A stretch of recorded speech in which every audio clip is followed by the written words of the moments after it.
US President Donald Trump had a famously good relationship with Saudi Arabia and its controversial Crown Prince Mohammed bin Salman.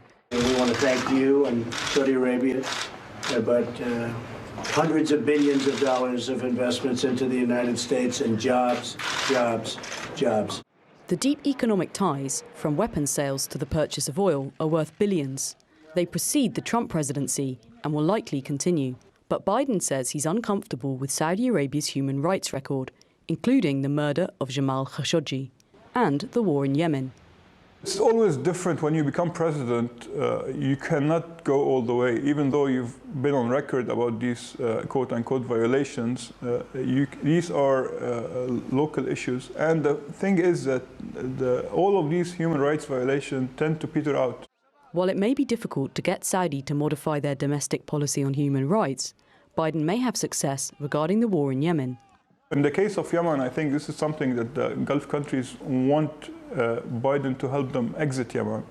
And in this case, this can be actually a positive thing for everyone involved. Because as we saw, the UAE in Yemen withdrew. They don't want to continue this open warfare.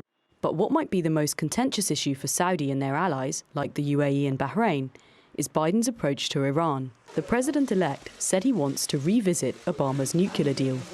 I think he will release some sanctions that have been imposed by Trump's administration in order to create an opportunity for getting back to the negotiations table.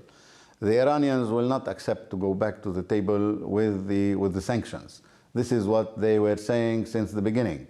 They were telling Trump, pull back from the sanctions and we negotiate. So Trump didn't accept.